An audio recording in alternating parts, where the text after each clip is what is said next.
Welcome to the ATP Project. You're with your hosts, Nicole and Steve, and today we're talking about stress. Stress, Steve. Anxiety. One of the most common complaints, ailments, conditions, I guess, if you want to call it a condition, that we see in modern day life, really, isn't it? It's crazy. It's everywhere. It really is quite, and it's funny because stress, we all know kind of what it is.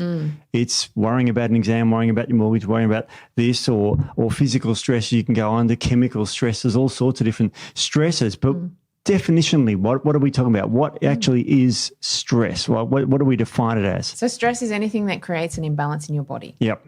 Okay. So, and stress can be different things for different people. Yep. So what might stress you may not stress me, and vice versa.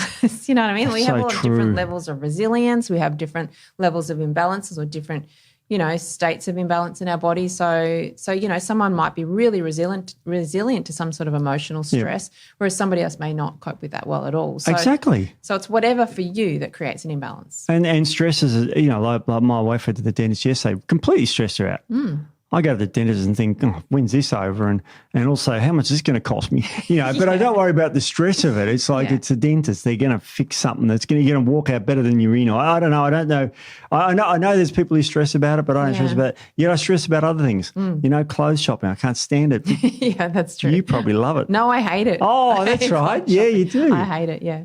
Yeah, no one ever goes clothes shopping with me. No. It's a horrendous experience. Now, you mentioned something here, homeostasis. Yes. What the hell is that word? So homeostasis just means maintaining a steady state or balance within the body. So the body's always trying to keep things in balance. Yeah. So, and that's where things can our body does things and we think, that's just something's wrong. No, the body's trying to counter something else. So it's always trying to keep everything nice and even. So things like physiologically, like maintaining temperature balance, so 36.8 degrees in the body, or maintaining blood sugar regulation, that type of thing. That's what homeostasis is, trying to maintain that balance. Exactly. It's a hot day out there today, and that's why I'm wearing a T-shirt. But it's quite cool in here. Yeah. So if I get too cold, I'll start shivering, which is my body resisting that change, trying to remain homeostatic, because I'm a mammal. I'm not a lizard. My body has to be at a certain temperature or I get hypothermia. That's right. So that's what homeostasis is about, and if I drink that's not sugary, of course, but if it was sugary, my body would pump out insulin to counteract the sugars in here. So that's homeostasis at work. And when I picked up a weight this morning, my body gets into alignment so that's homeostasis. Absolutely. So it's about maintaining health and that sort of thing, maintaining health and balance, and that's what the body's always in the background trying to do, no matter what we do. So it's a lot of time we're fighting against our body's ability to try to keep everything nice and balanced. So and that's when things can go wrong, when this stress, and we will talk about what stress is, physiology, where it comes from, good stress, bad stress, that sort of thing, perceived stress versus real stress. Wait, just stop there. Real stress. Because people think every stress is real. Yeah. Because it kind of is. It kind of is. Well, it is for them. There's a perceived stress too. So and that's not something tangible. So what are those two? What's a real stress and what's a perceived stress? Yeah. So I mean, we've all heard about the fight or flight, and we'll go into that a little bit more, and how the tiger's chasing and you've got to run. Yep. So your body does not distinguish between any type of stress whatsoever. It just thinks if you're stressed, you're in danger. And so it has the same physiologically responses no matter what. So a real stress is something like blood sugar dysregulation, temperatures, things like that in the body that are actually a physical stressor. And then perceived stress is things like mortgage repayments, relationship issues, workplace problems, those types of things. So they're not actually something physically happening in your body, but your body has the same reaction. Of course it does. Yeah. Now, speaking of reaction, we have to talk about our mate cortisol. Yeah. Our enemy cortisol. It's not, you need it to live. So we're going to pick on cortisol a bit here. Yeah. And we're going to talk about other hormones. Now the stress response in the body is a huge one. I printed off a beautiful colour diagram here on. And I like the way you did it my size too, because my eyes are terrible. Yeah, well, that's why. There's your big one. But I mean, there's all these hormones involved in stress. And as you can see, there's physical stresses and there's emotional stresses, and they're the same reaction in the body. Exactly. Because you've got to remember that relationship problems and financial problems, the big problems that we've got today, weren't really around when we were, living in a cave and that sort of thing. That's right. The relationships were quite basic. Yeah. It's like girl, reproduce, this sort of thing. We all had our own cave. We didn't have to and we didn't have a mortgage on the cave. That's right. We didn't have power bills on the cave. Bills, yeah. So it's still a real, the psychology stuff's still real. Yeah, completely. But, and it's still it's probably the worst one for humans these days because as I said, we're in an air-conditioned room here. It's nice. And if we were doing this outside, I'd be sweating to maintain homeostasis, sweat, to cool down. Exactly. So this is really interesting. Now, do you want to just sort of outline sort of what happens when we get stressed, whether it's real or perceived or psychological, or what happens in the body physiologically? Yeah, okay. So first we'll talk about the adrenal glands. Okay. And everyone knows, I've heard of adrenal glands. So they're little triangle glands that sit on top of your kidneys. Yep. And that's where our stress hormones come from. Okay. So we do produce cortisol. Yep. So there's a few different areas in our adrenal glands. There's the adrenal cortex and the adrenal medulla. Gee, where does cortisol come from? I wonder. So probably from the adrenal cortex. Oh, that's where it gets its name from. That's where it gets its name from. So so cortisol comes from the adrenal cortex, which is the outer layer of the adrenal gland, and then we have an inner layer, which is the medulla. Right. So cortisol and DHEA and DHEAS comes from the cortex. Yep. And then and aldosterone as well. So that's involved in the sodium regulation, fluid regulation, blood pressure, that type of thing. Okay.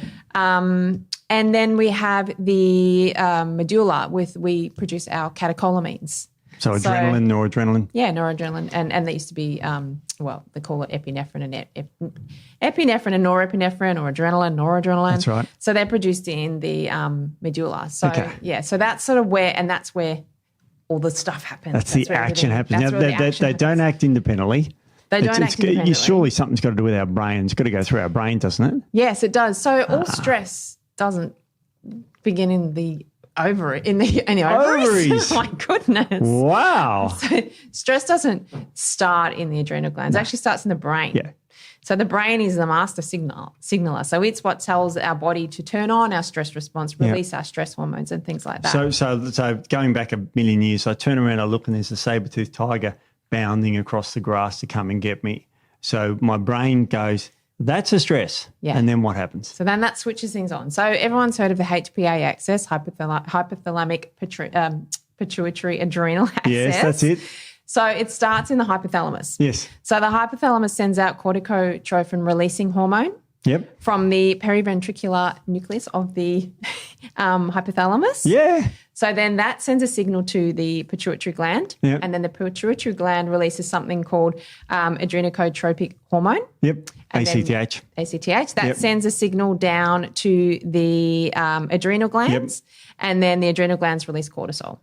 So there's a bit of a process. And adrenaline. Of course. And adrenaline, yes. Because we go, holy, can't swear, but there's a big saber-toothed tiger bounding at me. Yeah. So adrenaline goes up, which of course increases my heart rate. The cortisol comes out to release sugars into my blood, so I'm ready to fight or flight. In this case, I'm going to flight. Yes. Okay, I'm not going to attack this big saber-toothed tiger thing with these big fangs hanging down. Yeah. So I'm running. Yeah. And I'm bolting. And I need all the adrenaline I can get and all the sugar I can get. So I'm off and to survive this event. Yeah. So that's good. Yeah, it is good. Good. Stress is good there. Stress, and we have to distinguish that stress is good and cortisol is good. Yes. If it's functioning the way it's supposed to function. Yep. That's where we have dysregulation that we start to see problems. We will talk about what cortisol does that's good and what can happen if we have too prolonged cortisol release. Okay. So I bolt away from this thing. It either gets me and kills me or I get back to the cave. So I get back to the cave. Yeah. And I'm safe. Yeah. So what happens then? So generally everything will slow down and get back to normal. Okay. So everything normalizes. And that's why I think we mentioned this in another podcast about there's a book out called Why Don't Zebras Get Ulcers? Yeah, I remember that book. Yeah, because animals, they have that stress response and then they go back to normal. Everything calms down, everything goes, and the danger's over and they go back to normal. Humans, the stress response, our perceived stress does not go down, and that's when it becomes chronic. All right. So speaking of another type of stress, I'm on my phone and I'm looking up my finances and I'm going, oh, shit, this is not adding up. My mortgage is massive. It's a 30-year mortgage, say, and I'm not on a big wage, let's say, and, it's stress. Yeah. So this stuff still happens. So cortisol's still released, adrenaline, I get that heart rate. Oh, God, geez, how am I going to pay my... And so I'm stressed, but it doesn't last 10, 15 minutes at rest. It lasts 30 years. That's right. Years. It could last for years. It could last your whole life. Some people are stressed their whole lives. And we still get this response. Yeah. So let's reiterate. You still get the adrenaline that increases your blood pressure, tightens the blood vessels. Yeah. Because so that's adrenaline is an instant response. Yes. So adrenaline's instant, whereas cortisol isn't an instant release. So it can take up to 10 minutes to release cortisol. So that's where we have that adrenaline and noradrenaline. And they're actually they're signal from the brain down the spinal cord, and that's sent out into the body, and that's an instant response. So say you touch a hot stove and you pull your hand off straight away. That's adrenaline. And then that racing heart straight away, or someone spooks you from behind and you get that racing heart. That's because adrenaline instantly gets sent out. Yes. And then the cortisol comes in later and starts to do what it's supposed to do. Which is negative feedback, which restores back to homeostasis. That's right. But yeah, it really is an interesting physiological response. But and it's great for the 10, 15 minute saber-tooth thing, but for years or months or weeks even, this chronic stress, this cortisol comes out and does all sorts of things. Remember, cortisol suppresses serotonin in the brain. Yeah. So you don't feel because you got to remember, that's a healthier response if it's a saber-tooth tiger, because you don't want a serotonin in your brain while it's a saber-tooth tiger. Oh, it'll be all right. It's a nice kitty. Come here, kitty. Nice, relax. Exactly. Serotonin. And you're dead. So from a human evolution point of view, that wouldn't be a good response. Not great, no. But this chronic, that's unlikely. We're unlikely to be chased by something these days. Yeah. If you go swimming and you get taken by a shark, maybe. But rarely, right? Yeah. Pretty rare that you get killed by one of those things, because we're at the top of the food chain now. Yes, we are. So we have these chronic sort of things going on with all these chemicals in the body, and that can be very, very dangerous. So let's look at the HPA axis in a bit more detail and about the cortisol. Let's just talk about cortisol, and we'll go back, because that's a chronic one that's released all the time. Yeah. What you said it's reduced by adrenal glands. What does cortisol do in the physiology of the body? So what does cortisol do? So cortisol, so it's a glucocorticoid, which is a steroid hormone essentially that utilizes sugars and fats for energy. Right. So that's what it is. It has an anti-inflammatory response. Yes. It can influence the immune system. And take note of all these things, because this is important when we come to chronic stress. Yes. So this is basically the function of cortisol in a healthy body that has a healthy response and then calms back down again. Yeah. So it's also released, like we said, if we've got issues with homeostasis, low blood pressure, low blood sugar, that sort of thing. So that's why, interesting, I made a note of, that's why fasting can have a negative effect in some people. Ooh, if you do long fasts, people are going to shoot me. But, I mean, we've gone on about this before. Yeah. Fasting, some people can do it fine and other people can't. If you're highly stressed, it's not such a good idea. No. That's because of that release of cortisol, because it is a stressor on the body, so it has to create homeostasis. Yeah. So it also blocks insulin to keep glucose in the blood, so that we can have that instant sugar energy, so we can have energy. It breaks down glucose from the fat cells and liver cells to use as energy. Yep. It reduces protein uptake. So it diverts it to gluconeogenesis. So we break down proteins? Yep. So we can have that for fuel as well. So, and I mean, you mentioned it suppresses the immune system. Yeah. Because you don't need immunity when you're running away from a saber-tooth tiger. You don't give a shit about it. No. Well, for months and weeks you do. Yeah, exactly. Yeah. So short term you don't. Yep. Increases blood pressure. So that pumps blood to the extremities so you can run. Improves focus. Yep. So that you can concentrate on getting away from whatever's trying to kill you. That's it, more alert. Which is great for the tiger, bad for the mortgage. Yeah, that's it. Improves your eyesight as well. So clearly you need to be able to see where you're going if you're not got to run away from something. So all of these reactions have a very significant purpose in the body. So cortisol is great. We need it. We don't want to get rid of it. Nope. We don't want to drop it too low. Nope. We just don't want to have it too high for too long. Not for prolonged periods. So, this is interesting, because short periods is actually beneficial, because you go to the gym. Yeah. You release adrenaline, noradrenaline and cortisol. And short term, it's great because it's a stress on your body going to the gym. It is, yeah. It's supposed to stress you out. Yeah. You're sitting under, lots of weight. For me, it's I'll do a Ronnie Coleman, 100 kilo each dumbbell, a lot of stress on. Yes. It's not 100. Actually, about a fifth of that. Literally a fifth. You remember that Ronnie Coleman video? He's got 200-pound dumbbells. They're ludicrous. Yeah. Have you seen the Ronnie Coleman documentary? And he's now on, he had so many back surgeries and things. But anyway, it's a whole other story. Oh, we love Ronnie. We do love Ronnie. So acute stress is beneficial. And if anyone's listened to the anti-aging podcast we did a while ago, we talk about short-term stress and it's very beneficial. So it's like, you don't improve if you're not under stress. And it's the same for your body. You need some stress. So acute stress, yes. So good. Short-term cortisol release is anti-inflammatory. Good. More of that. Yep. Obviously, you have more of ability to fight things, resilience, stress, with it. You have increased focus. Good. So that's great. And a lot of people love increased focus. It has increased blood pressure, as we said, increased heart rate, which pushes the blood out, decreased digestive function, which we'll talk about digestion. Because you're not going to be eating while you're running away from something. No. Decreased sex hormone response because, again, you don't want to be doing other things, stopping to do other things. You or don't having think of shagging when you're running from the tiger, do you? You don't want to be doing that. And then a decreased immune response, as you said, Steve. Well, all those things are cool. Yeah, so they're all fine, and we can understand the reason why. So if you're running from something, these functions are there for a reason. Yes. And then they're not a bad thing. So we want to do that. But the flip side of that is... what's long-term? Long-term. So any chronic stress... Yes. And this is going to sound familiar. This will sound familiar to people when we explain what happens with some of these effects. So, insulin dysregulation. They're more prone to diabetes and sugar problems. Yeah, can't control their diet because their sugars are over the place. They crave sweets. Terrible. Exactly. So people who are under chronic stress and they say, well, I don't know why I can't stop eating. I have sugar cravings. I'm putting on weight. So this is the reason why this chronic stress, cortisol dysregulation.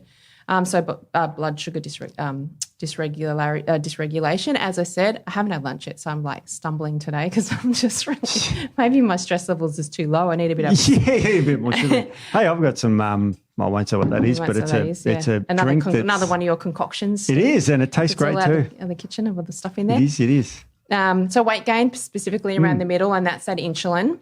So people say, oh, that cortisol weight. Cortisol belly, that's insulin. So that's because that blood sugar dysregulation and we gain the weight around the middle. And that's significant because a lot of women suffer that. You see them out there and they've got this belt of fat around there, and it's most women don't, but a lot of women do, and it's quite disheartening because it means bad health. Yeah, definitely. Yeah. And I mean, we didn't really talk about the reason we wanted to do this podcast is because we have to point out the importance of stress management because this chronically stressed society that we live in is creating a lot of these problems. So weight gain, metabolic syndrome, all that sort of stuff, digestive issues, which then lead on to more imbalances. And people don't put enough emphasis on the fact that their stress is really impacting their health. So we want to try to get people to control their stress responses. Obviously, we don't want to alleviate stress altogether. No. Control the responses, manage it a little bit better so that we can rebalance the body and reduce some of these chronic diseases and conditions that we're seeing now. So yeah. And you mentioned before, apart from the weight, the immune suppression. So people are getting sick all the time. Yeah. Getting sick all the time, or what I see in clinic is the opposite, is if it's suppressed for such a long time. One of my questions in clinic is how often would you get sick? How often would you get a cold? Would it be once or twice a year? Would it be more? Would it be less? And a lot of people say, I don't ever get sick. Yeah. Hardly ever. I can have people in the family that are sick, my kids, my wife, my husband, whatever.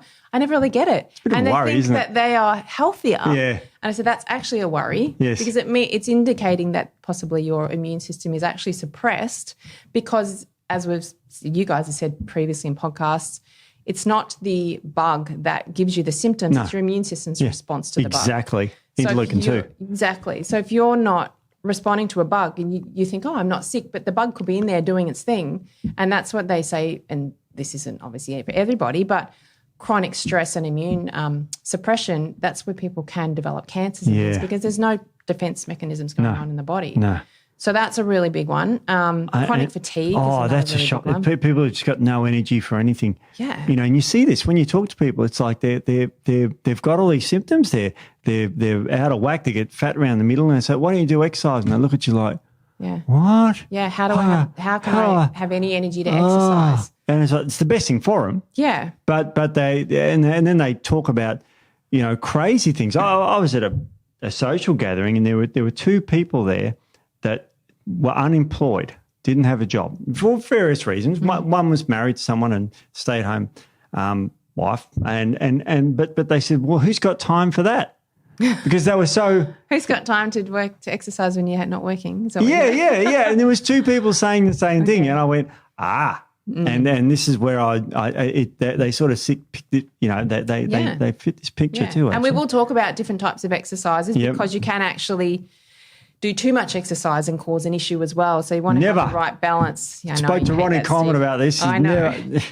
but a little bit of exercise definitely. And for chronic fatigue, it's one of the prescriptions is get out and start doing a little bit of walking. Yeah. That can be really helpful. And we'll talk about the reasons why, how fatigue is related to stress and why. Mm-hmm.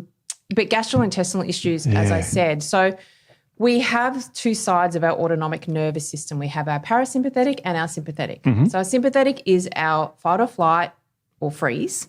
So that's the one that we're talking about. Most people are in. The majority of the time, people are in that sympathetic dominant state for the majority of the time. Then we have the parasympathetic side, which is our rest, digest, regenerate. So that's it. It's in the wording. I knew there's a wording there. Yeah. I just got to rest, digest, but regenerate's really good too. Yeah, so that's when your body it isn't having to fight everything. It can we can stop and it can repair.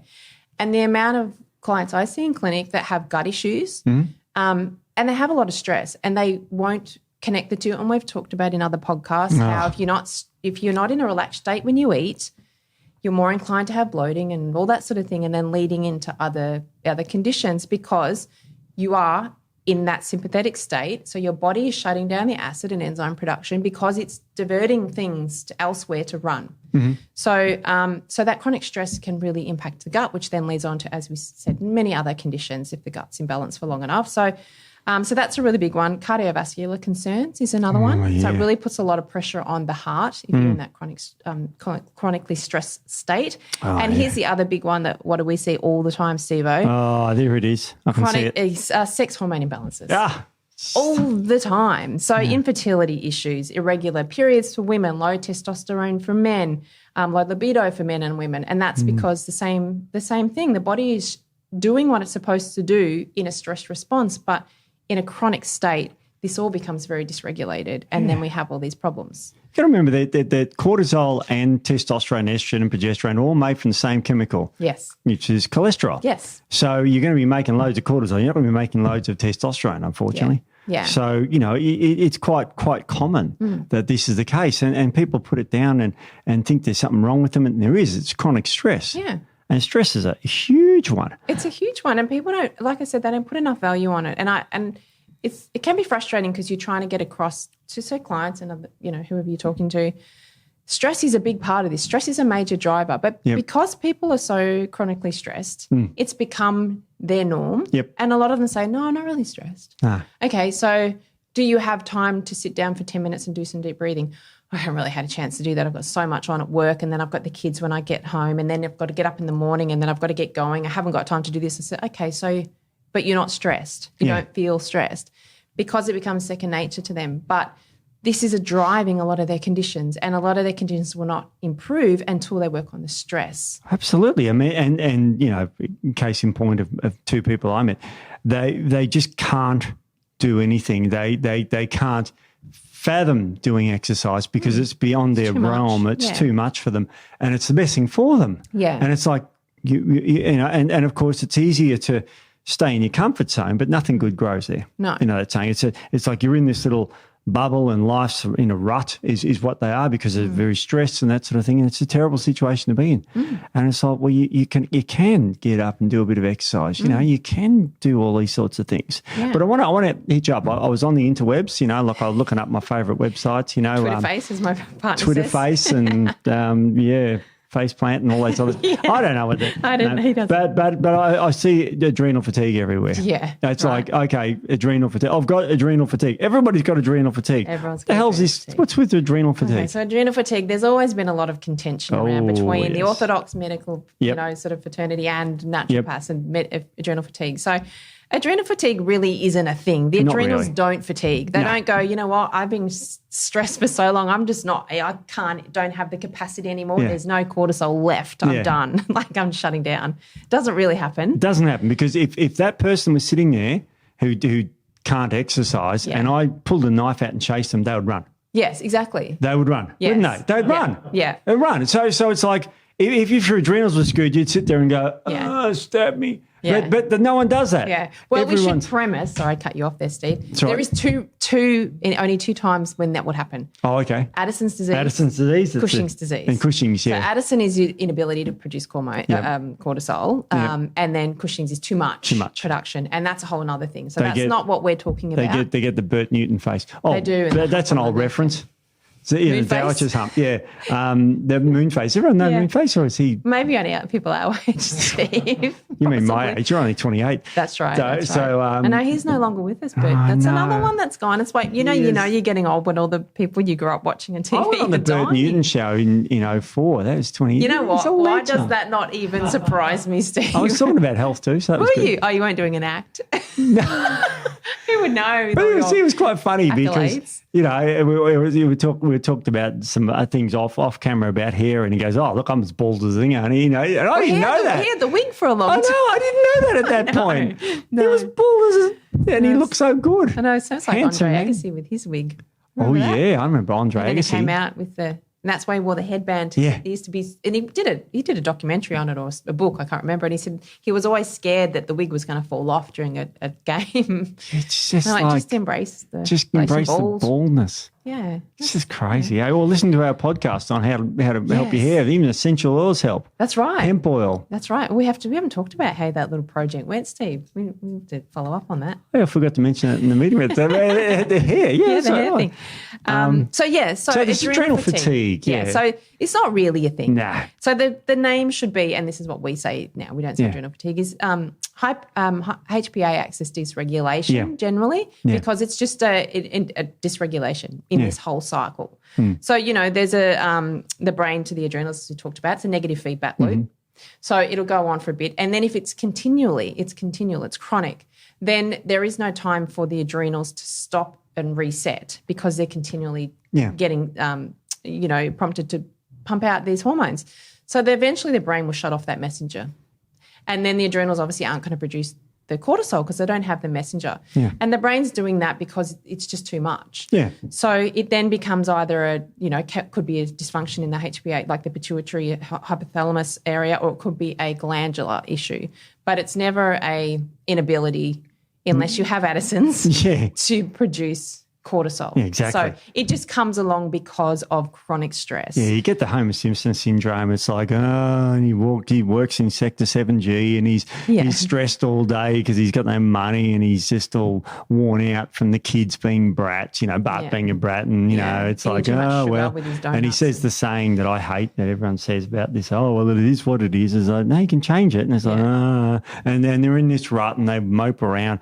And this is terrible. This is a really bad state for people being in, and it's everywhere. Yeah, it is. They just get too much stress, too overwhelmed, and they just sort of give up on getting themselves out of the hole. Yeah. And you see that with weight, you see that with life, you see that with finance, you see it with everything. And, that's why these Tony Robbins guys, he's still alive. Yeah, he's still alive, yes. He goes around and gets people out of these things and awakens the giant within, which is a book that he talks about, which is about, get yourself out of it. Don't rely on handouts, I think if one says if you're on a pension, the best thing for someone on a pension, for example, in a financial rut, is to get off the pension. Yes. Not to try and get for more pension, but to get off so you can be self-sustaining. I love that message. Yeah.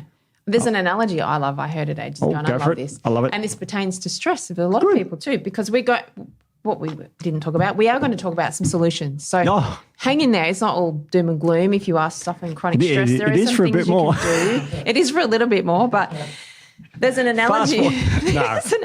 Just hang until the end. Yeah. But we wanted to point out the physiology of it all because it makes it easier to relate it back to if someone's saying to you, you need to do stress management activities or stress management for your chronic stress.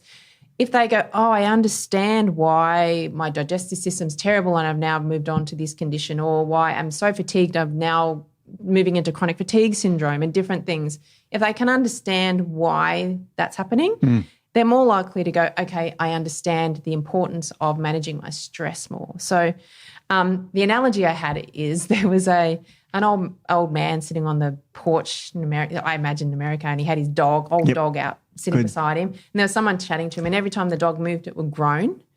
And the guy eventually said to the old man, what's wrong with your dog? Every time it moves, it groans. He said, oh, he's sitting on a nail.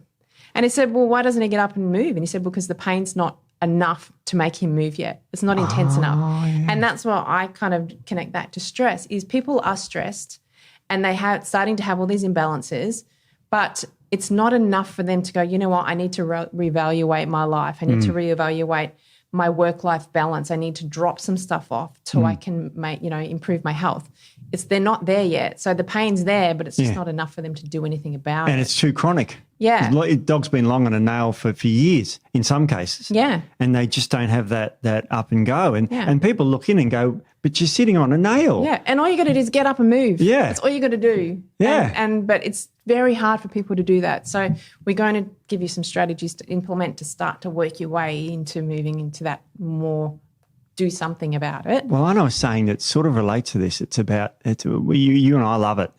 It was a thing about men. It was not my saying, and it's been around forever, but it's strong men create good times. Yeah. Good times create weak men. Yes. And weak men create bad times. Yes. Have a think about that. That's a long think about it. And it's all right. It's man, but it's sexist, whatever. Human, you could say. Human. But you see that so often. Yeah. And the good times means you can relax, and when you relax, take your foot off the gas, you slip into some sort of rut, and then because you're in the rut, the hard times come along because there's reality, bills and whatever else it is, financial or whatever it is, job, and all of a sudden you've created bad times. Well, you're in the rut. I mean, how hard is it to get out of a rut? Say if you're skiing, for instance, and you're going down and you got the tracks, and then someone comes down behind you and they go down the same tracks and the next one, and how do you're going to keep flipping into that same rut? So I'm a four-wheel driver. I know all about driving in ruts. Let me tell you about it. It smashes the under. So you've got to get out of the rut. So it's easy to start. You've got to just take that first step to do it. Yeah. Like anything, you got to just take that first step. And you got to remember that only people that want to change are babies with a wet nappy. That's perfect. Oh, I haven't heard that one, Steve. Oh, I'm coming out with them today. But it's true, because you say, well, why don't you change your life? I go, change. Yeah. Little comfort zone. Oh, no, I like it. This time I do this and that time I do that. And I like that. It's like, yeah, but what about the world around you? Yeah. What about the people around you? What about the loved ones? What about the people who rely on you? Yeah. It's very unusual that adults don't have anyone relying on them. Yeah. It's like it doesn't work like that. No. That's very self-centered. And people can see that, but these people lying on the nail can't. No, they don't. And they won't. And we're probably going to be harsh, and we're a little bit harsh, Steve, but we've both been in clinic. On. We've both treated patients before. You can never improve your situation if you don't take control and make decisions to do it. You can't get someone else to do it for you. Yes. You can get the tools. Someone can give you the tools, but if you don't do it yourself, you're never going to get out of your situation. And it's like the same thing with stress. If you don't start to work on this stress management, then you're going to continue down a really bad path. Oh, and that's what bugs me about these lose weight quick things, the Ozempics. The Ozempics and things. That's a classic example of people dying to get that stuff so as they can take responsibility out of their own hands to get up and go for a walk. Yeah. It's like, are you serious? Yeah. This is like, you really, and walking or exercise reduces stress and improves wellness. And it's like, and this stuff has terrible side effects in your gut and all sorts of, increases the risk of thyroid cancer too. Yeah. That's on the label now. Yeah, it's like, so this stressing's a real danger for people to getting themselves in the rut. It's really dangerous. Now, I mentioned you about energy before, because you talk to these people and they're looking for I guess I can afford to inject myself once a week with Ozempic. but it's energy. Let's talk about energy. And in our cells, we have mitochondria, which produce energy. Yeah. So how does stress impact our mitochondria? Okay, so short term, when we talk about acute stress, and this is where we have a positive effect. Yep. So it increases mitochondrial biogenesis, so it creates more mitochondria. Mitochondria, we've talked about in the past, are where we produce our ATP, so they're our energy center. So the more we have, the more energy we're going to have. So creates more energy. Oxidative phosphorylation enzyme activities. That's the final ATP. step of respiration. Yep. Yep. So that increases that, which all leads to more mitochondria. So the reason being, because if you're trying to run away from something, you need the energy to do that. So the body is increasing that energy production. So just stop. Sorry to interrupt you, but that means that exercise gives you energy.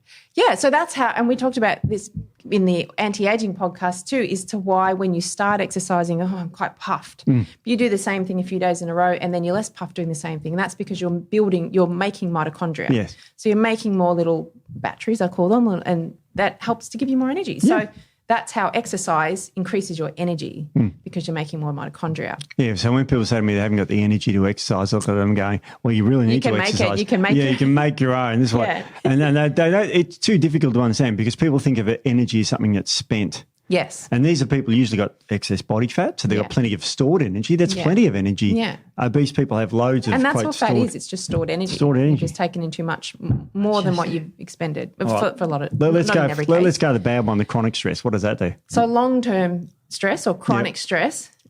So it causes oxidative phosphorylation dysfunction. Yeah. So reduces that whole process with the respiration, reduces ATP production, obviously. It loses energy, It increases reaction oxidative, reactive oxidative species. Yep.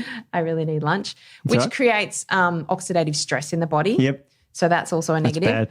Bad. So you have a structural deformity. Yep. And sort of that structural loss of the mitochondria. Yeah. So it can't function as well. Cellular energy goes down. Yeah, exactly. Yeah. Shortened telomeres, which causes advanced cellular aging. Yep. So they say stress ages you. This is why.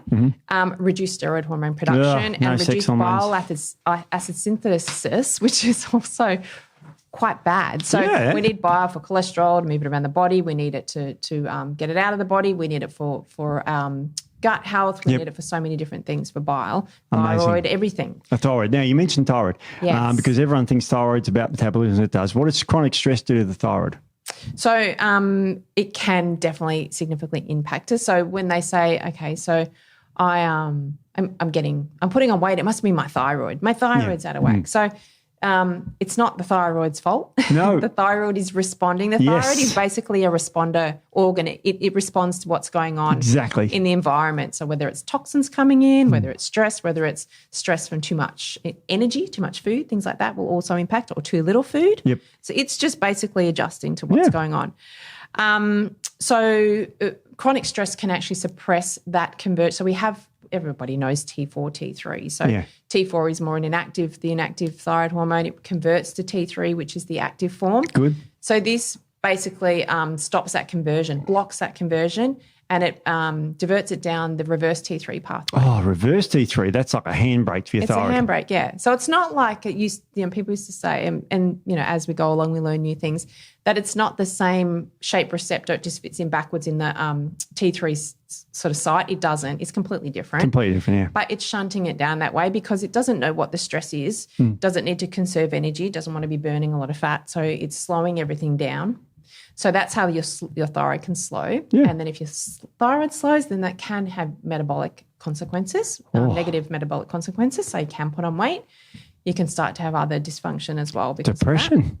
Depression, yeah. Low thyroid is classically associated with depression, like psychological depression. Yeah. So the picture of a chronic stress individual is someone who's very fatigued, who's probably putting overweight over the belly area, very, very, mitochondrially dysfunction. That happens in the brain too. So they're very, very caught in their rut. You tell them to exercise, they look like you've got three heads. I can't do that.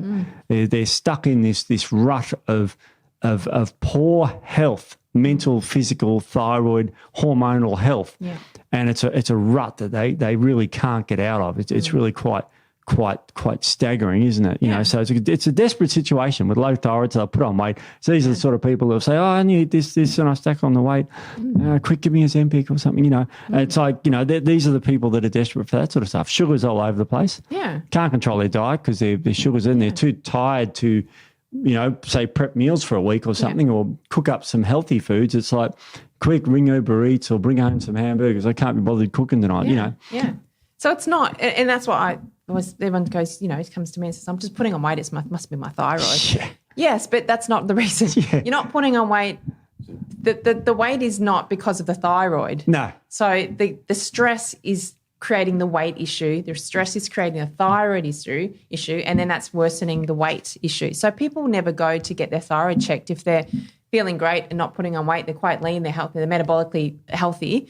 They're not going to check their thyroid then, are they? So they're only going to check it when they're feeling horrible. I've they're never had putting on my weight. thyroid checked. I'm 54. See, I have had thyroid issues. We've talked about that. I have had thyroid issues in the past when I was I know competing. what caused that. Yeah. Yeah, so I lost too much weight, too much stress. I was over-exercising, which we'll talk about as well. But what can actually happen? So I was very underweight and I had underactive thyroid. So you don't always have to be overweight. And that just goes to show it doesn't always cause weight gain. There's other factors involved in that. But it can also cause hyperthyroidism. So it can speed up your metabolism, your thyroid function a little bit as well. Stress, yeah. So you can lose, and I think that's more initial. Like I see it when you're really stressed. You think I'm just losing weight for no reason and all that sort of thing. And I'm very stressed out. It breaks down muscle tissue. So you see a lot of guys in this situation. Yeah, they become very catabolic. Yeah, and very sick-looking men. You've seen them with very wiry. Yeah. They've lost all their weight. Yeah. They get musculoskeletal injuries because of their hypothyroidism and gut issues. Yeah. And you see these guys out there like that, and they're just they're not full anymore. Yeah. They've just been burnt out. Yeah, literally. well, you think about protein synthesis, it converts it to gluconeogenesis. So we're utilising sugars and then we're pulling from our muscle to get that extra sugar if we can't get it from anywhere else, so that we have a catabolic state. Yeah. And we can be quite skinny and have no muscle. So, and I find that when thyroid issues can start, you can flip. You can flip from hyper to hypo and back and forth a little bit before you eventually will move into that hypothyroid state. So stress can impact the thyroid that way. So that's really significant. And as we said, then we have all those other issues that spring off from that. Got a little bit of a soapbox thing to get off my chest. Get on your soapbox. What I don't like is you go to the doctor, they'll measure your thyroid, say it's low. They'll give you thyroxine. They won't know why it's low. Yeah. It's sort of like me saying, look, my car just ran out of fuel, okay? It's probably the fuel tank's problem. So, well, no, you probably didn't put any fuel in it. You didn't treat it right. Yeah. No, it's just the tank's problem because it's empty. It's just that sort of thinking, and it does my head in. And it makes me not laugh, but they give thyroxine, but they don't look at whether there's a conversion. So if they're giving more and more T4, all they're doing is increasing T4 levels. They're not checking T3. There's still no conversion, so it's not going to do anything anyway. I know. So it's a waste of time. So that does my head in as well. And, they don't test. I mean, I went and had blood tests this morning because I do my yearly check list of my bloods. I just do it. And I had my full thyroid panel. I got that done. I got antibodies. I did it myself because the doctor won't do it. But that's what, that's half the thing it's missing. They measure T3. We've talked about this. They measure TSH. If that's not within range, they'll then measure T4. Yeah. And then if that's not within range, they may measure T3. But otherwise, they'll just look at TSH and go, no, you're fine. Or just T4. No, you're fine. And the range of TSH is 0.5 to 4. It's crazy. It's crazy. Yeah. Anyway, you're bound to be in there somewhere. Yeah, that's right. It's crazy. All right. So this is really, the thyroid gets affected. Yeah. So people are just so they're tired. Yeah. Because they're not making mitochondria. They're breaking down mitochondria because of the stress. They're impacting their thyroid function, which is then going to make them more tired, all of that sort of thing. Anxiety, Steve, it comes along with when you're super stressed and you find, I'm just a lot more anxious. Why am I more anxious? And that chronic stress is contributing to that. So the blood sugar dysregulation. So blood sugar dysregulation can cause you to feel like you're anxious. So heart palpitations, you can sweat, you can shake, all that sort of thing. So a lot of the same types of symptoms as anxiety. Hyperthyroid, as we said. So if you're becoming hyperthyroid, again, you're having that speeding up and that more anxious state, so you're feeling more anxious. And then the gut. So there's a gut connection there as well. As we said, you're shutting down your production of acids and enzymes, so then you're creating imbalances in your gut. You can have then potential dysbiosis, so overgrowth of more of those pathogenic or inflammatory microbes. Some of them could say be histamine related, and then there can cause histamine issues, which can cause palpitations and dizziness and all those other things that feel like anxiety as well. So you can feel very anxious, and that is because of these mechanisms. And then you can't sleep with too much histamine. Can't sleep with too much So people histamine. have insomnia with this sort of stuff. Yeah, and insomnia is another symptom of chronic stress as well. Yeah. So people that say, I just can't sleep, I'm just too stressed, my mind won't stop. They can't rest and relax. No, because their cortisol a lot of times, and we have something called, we have a cortisol pattern. So Yes. it usually sort of comes up In the morning, and then it slowly peters off in the evening. And what happens is we have melatonin and cortisol, and they work sort of like a seesaw. So as your cortisol goes down in the evening, your melatonin comes up. Yep. Melatonin helps with our sleep. Yep. If we're highly stressed, or we can look at the sleep podcast we talked about with the lights and all that sort of thing, screens at night, we shoot up our cortisol because light activates our cortisol production, which suppresses our melatonin, and then we're awake throughout the night. So that's one reason. Another reason is with this chronic stress, the blood sugar imbalances. So you go to sleep at night and your blood sugar is dropping too low. It wakes you up because it's just not right. So it wakes you up to try to eat something. So there's that fact. So the sleep factor is definitely impacted by that chronic stress as well. Well, you're right about diurnal cortisol, and there's been literature, and they call these people that don't have the rise in the morning and don't have the fall at night, they call them flatliners. Yeah. And it's really interesting, the literature, because these are the people that get up and they've got no energy because they couldn't get the cortisol spike, so they ignore. There's a reason why we've got high cortisol. We've got to go actually and do something. That's right. Go out there and get your food, or go to the gym in our case, or go for a run or walk or anything. But most people just ignore that. Yeah. And it's like you tell them to do that and they go, what are you telling me that? So I didn't write the code of the human body. Yeah. I didn't tell you cortisol to go up in the morning. It does. It's nature. Go with it. Yeah. You go against nature and you go against your own peril. Yeah. So these people wake up in the morning and they're all tired and can't get going in the morning, and then at night they can't sleep. Yeah. They're flatliners. They've flipped their circadian rhythm, as we talked about previously. So they're very flat in the morning and they're very high in the evening. And I have seen some cortisol diurnal patterns that go up and down. Oh, shit. And they're terrible. And that can be blood sugar. Yeah. So that can cause, obviously, if people are, and that's another thing, so people have poor diet, so their blood sugar or the insulin, becoming insulin resistant, metabolic issues. So then that's creating that stress response. So you see the cortisol spike. So Disaster. Chronic stress is impacting the sleep. It's impacting your weight. It's impacting your moods. It's impacting your metabolic health. It's impacting everything. So when we say you've got to do some stress management, everyone goes, yeah, I'll do it. I'll get to it. And they don't. This is how important it really is, because you can give all the supplements in the world and all the things in the world. If you're not doing the foundational stuff to try to balance, to try to relax your stress nervous system, then nothing else is really going to work overly well. Yeah, it's sort of like the biggest bugbear when people say to you, oh, what can I take to reduce stress? Have you heard that say? Well, yes, exactly. Nothing's working. I can't sleep. Oh, I can't lose the weight. Yeah. What's the diet? I'm eating too much. Well, I must be eating too much. I'm eating like 1,000 calories a day. Yeah. And they're still not losing weight. And I'm like, well, have you addressed the stress or with the sleep? I know I work all day. I'm up super early. I have a really demanding job. I'm busy all day. I don't get home till 6, and then I've got to cook dinner, and then I've got to go to bed and do it all again. And I said, well, have you worked in some stress reduction activities throughout your day? Yeah. I don't have time. Don't have time. Can I just have something to help me sleep? I'm like, I'm giving you something to help you sleep. I'm giving you the opportunity to try to rebalance your nervous system. A morning brisk exercising is a great thing to help you sleep. Yeah. So you did mention stress management activities. Can you list them? What are we talking about here? Yeah. What are they? So this is, and if anyone that listens has seen me, they know I bang on about this sort of stuff. Bang on again. Bang on again. So when we're talking about stress management activities, so things that we can do throughout the day. So what we have to do, like I said earlier, most people are in that sympathetic nervous system state for the majority of the time. Mm-hmm. So you want to flip yourself back into that parasympathetic. Yep. And obviously we're in and out of both if we're having a very balanced life, in and out of both at different times of the day. So what we want to try and do is flip that skew from being primarily in that sympathetic nervous system response to having a bit more over in this calming type response. So deep breathing, I say to people, is something you can do any time of the day when you're at work. No one's going to know you're doing it.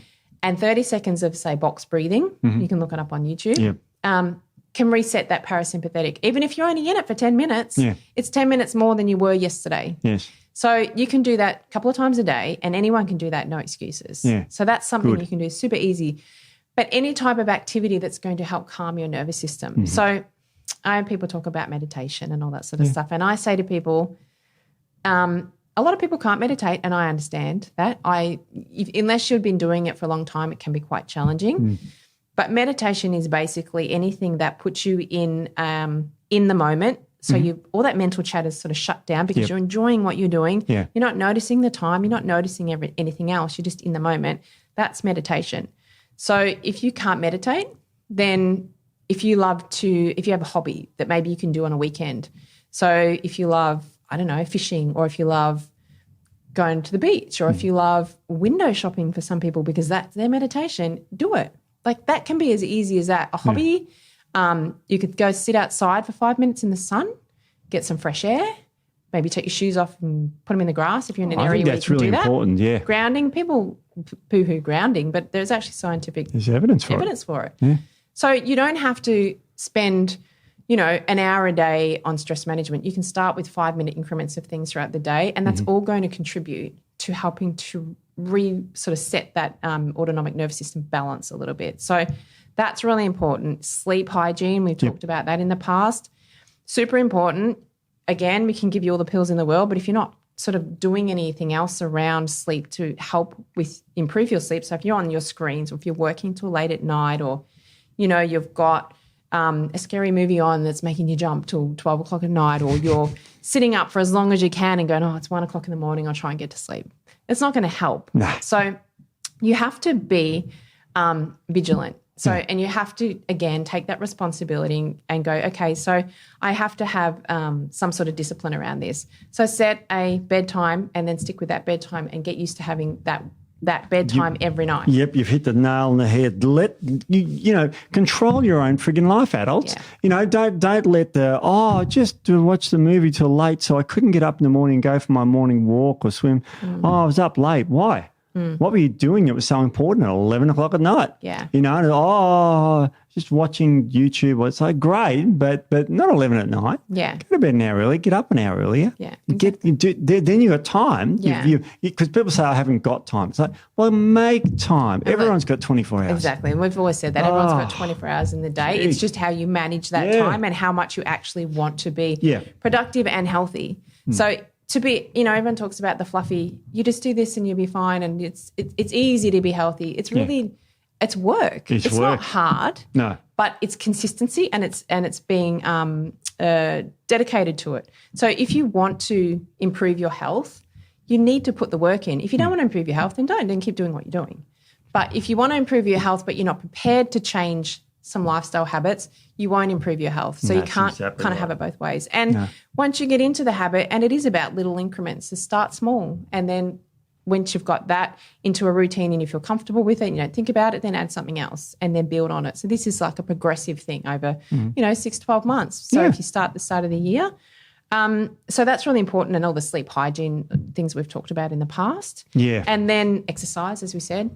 Of course. Really super important. It really is important. And go with what your capacity. So if you can only go for a 5-minute walk, go for a 5-minute walk. It's better than a 0-minute walk. It's better than nothing, because then next week you might be able to go for a 10-minute walk. Exactly. You're still laughing people on the couch. Exactly. Well, that's exactly right. So just do it everything in stages. I say to some clients, all right, today you're going to do a 10-minute walk every day for the next 5 days.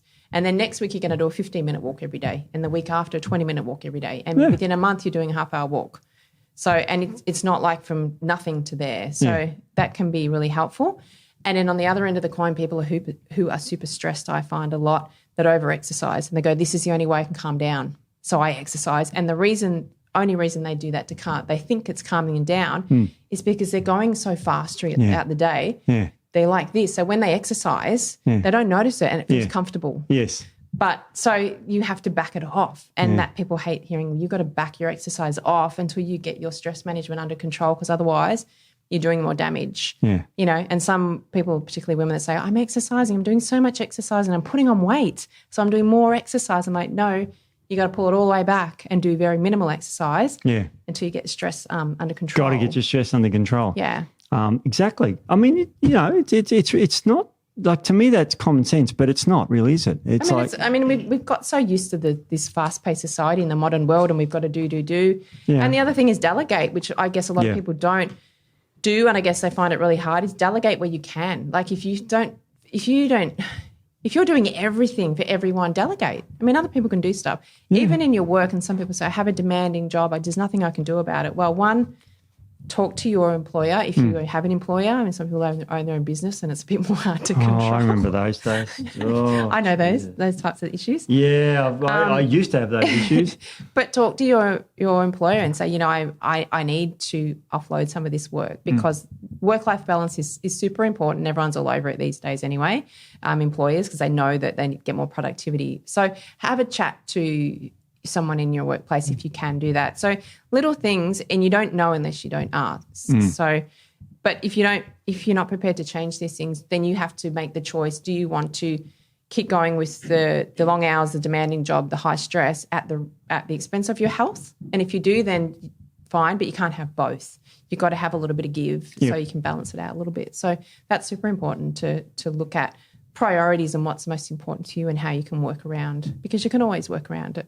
You can, and no one else is going to bail you out as an adult. You're an adult now. It's time to put your big boy or girl pants on, and you've got to actually make the changes yourself. None of this. People outsource their life. Have you seen that? Yeah. It's like, I'm going to outsource it for weight loss. There's this new drug, or for exercise, I'm going to just just not do it and try and avoid it like it doesn't exist. Yeah. You got 200 odd muscles in your body, but I don't need to use them. Not me. I'm different. I'm too busy at work, and now I've got a bad back because I don't exercise. Sore backs are, for example, is a scourge on a society because we're not exercising. Yeah, and the bones are sitting on top of each other like this, your vertebrae, and you think that exercise that strengthens them is going to help? Yeah. Talk to a carpenter about building things or a builder, and of course he's going to have reinforcements. Yeah. And then all of a sudden, no, I'm just going to sit on the couch and hope my back gets better, or hope it goes away, or rely on someone else for something. It's terrible.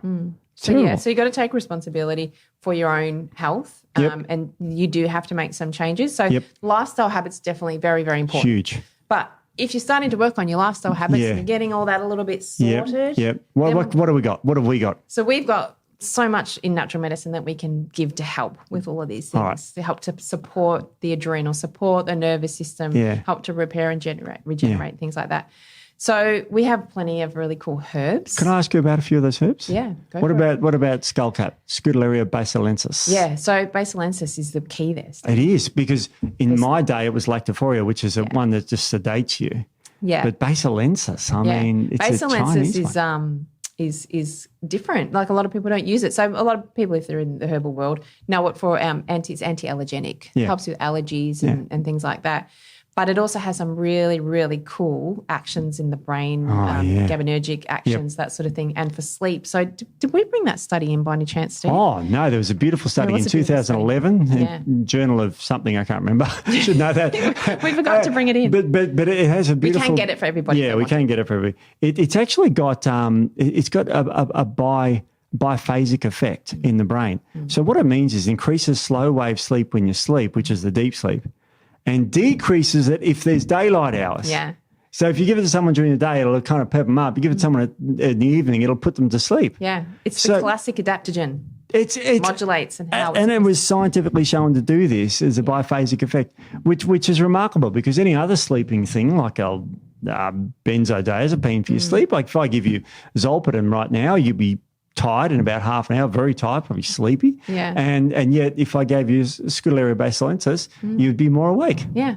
Yeah. Love that shit. Yeah, it's great. Love that stuff. So skullcap basilensis is amazing, really good for anxiety as well. And because it does have also that antihistamine action. Yes. It's good for if you have histamines, which can cause issues with insomnia. Yes. Heart palpitations. Yep. Anxious feelings, all of that sort of thing. Yep. But very good at calming. Very, very, very good at calming. So skullcap's a really good one. Here's another one that not many people, it's not a widely used herb, but I think it's amazing, is California poppy. Oh, we naturopaths love that one. Yeah. And that's an anti-anxiolytic. What else is it good for? And it's what they call a hypnotic. Ooh. So it's very good at relaxing you, very, very good. It's very good for anxiety. Yep. Insomnia, really good for insomnia. Yeah. So if someone's struggling to sleep, really good to put in at the end of the day. Good for pain management is another one. So it's a little bit analgesic as well. So it helps with pain. So a lot of people can't sleep with pain, and pain is also a stressor, a stress activator on the body. So if you can reduce pain, that's really good. Emotional stress, that type of thing. So California poppy is another. And what about some of the more classic sleepy things like passion flower or passiflora? Passiflora is one of my favourite. Yeah. I've got so many favourite. You've got a passion about it, haven't you? I love it. I used to make up a tea with all of this. Did anyone get that joke, or is it too? We just ignored it because it wasn't that great tea. It was very dad joke. I was going to get a laugh for that. So really, really good for nervous restlessness, anxiety, insomnia. Yeah. It's really good at helping to calm things down. It's a mildly sedative, mildly. Very good for just relaxing, sleep onset, which so if you struggle to fall asleep. Yep. And it's good for sleep maintenance. So if you struggle to stay asleep, so if you're waking throughout the night, it can help with that as well. So really good for the overactive mind. Yeah, good for tachycardia as well, so fast heart rate. Now, can I give you my favourite herb? Yes. Withania or astragala. It's absolutely ashwagandha. Yeah. It's almost said andrographis. Well, that's your other favourite one. Yeah, I like that one too. But ashwagandha or withania is great because, all right, I'm an old man, helps me with that area, helps me lift weights at the gym, boost testosterone, boost thyroid. But what does it do to help your mind? So it's very good for, again, it can be mildly sedative if you're having it in high doses, but very good. It's very anti-inflammatory. It's immune modulating. We've been through this so many times. It's good for improving fatigue, so it reduces fatigue. Yep. It's very good for physical stress, as we said, insomnia. It's a tonic, so in natural medicine, herbal tonic. So they're basically an all-over restorative for the body.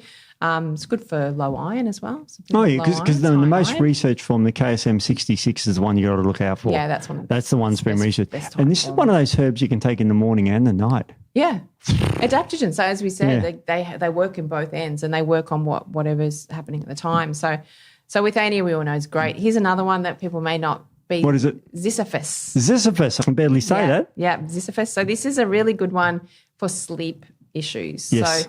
So for anxiety, very, very good for anxiety. Yep. So if someone, this is actually used to be traditionally very good for postmenopausal women or late perimenopausal, so that getting the sweats at night, that sort of thing, and that insomnia. So it can be really good for that, or people that get anxious and gets the sweats with anxiety. Yes. It's good with reducing that. It's very good for sleep onset issues. So if you're laying there at night going, I just can't fall asleep, very good for that as well. It's mildly sedative as well. And when I say sedative, it's not like a pharmaceutical sedative. It just chills you. You don't suddenly go, oh, my God, I'm just so dopey. It just takes an edge off and you feel a little bit more calm and relaxed. So, and it's good for high blood pressure, Ziziphus as well. So palpitations again, as I said. So, yeah, really, really good for chilling you out. So nice. So passion flora, California poppy, skullcap, Withania, really good for sleep. Give me some. Give me some. Yeah, so give me. Love it. Yeah, so they're really good. And then we have some. We also have our Siberian ginseng, which we did a podcast on. We did. It's come out. That's bloody amazing. Good stuff, isn't it? Yeah, people don't use that enough. So it's immune modulating. So as we said, a lot of stress will suppress the immune system or dysregulate it. So it's very good for that. Physical stress, as we said, fatigue, convalescence. So if you're recovering from illness and things like that, mild depression as well. So low moods, really good for that sort of thing as well. Viral syndromes as well, so the viruses, but very good for that stress response and that depleted type person. Yeah, the chronic fatigue, fibromyalgia type. Yeah, so that's good. And then Schizandra is the other herb that we love. We love Schizandra. Gimme. Great adaptogenic, nervine tonic. It's very good for the liver. So it's hepatoprotective. It's also mild antidepressant as well. Yep. Improves physical performance. As you know, we've talked about that many times.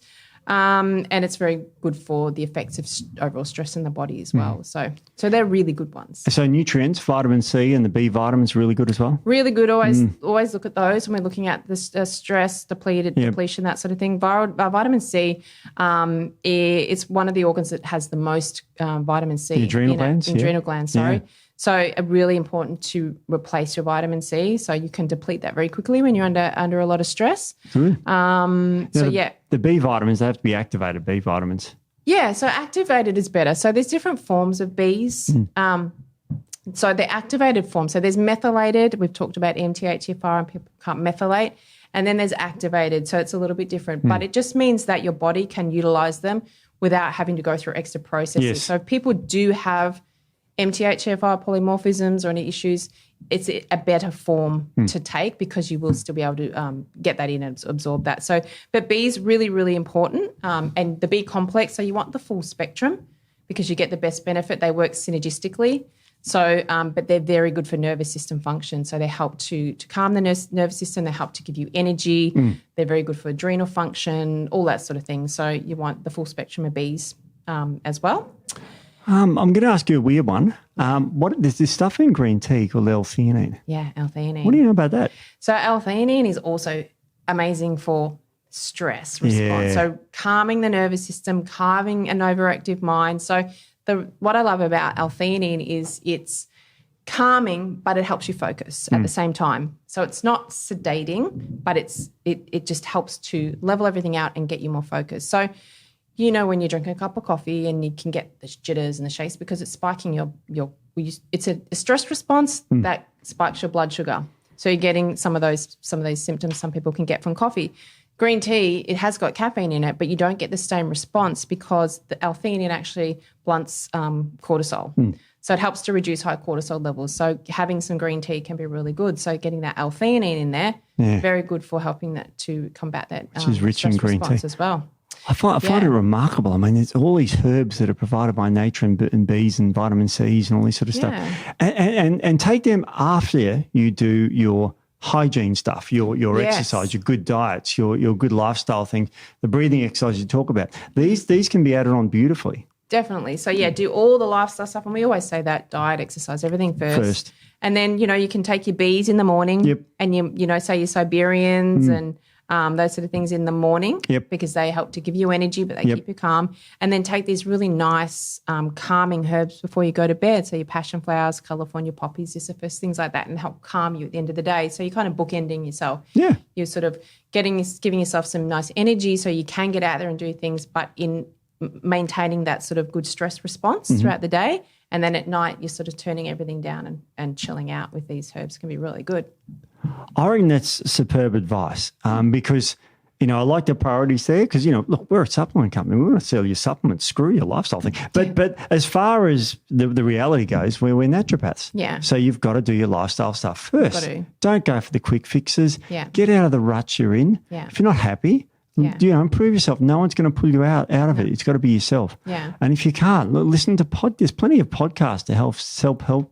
If you're a guy or a girl, it's specific for those. And also, of course, listen to our podcast every week. Listen, but goes without saying. We're talking to ourselves otherwise. Yeah, exactly. And but then these herbs can be added on. They're amazing, yeah. And these will then help to push you even further into that more balanced state. So get all your foundations right and then add in these herbs and nutrients, and that's really going to help to get you on track. So kick ass. Well, we can't specify enough, manage your stress, people, because it's, as we've pointed out, it can have some hugely detrimental effects if you have chronic stress. It shortens your life. Yeah, it does. I'm not being melodramatic about that. It really shortens your life. Yeah.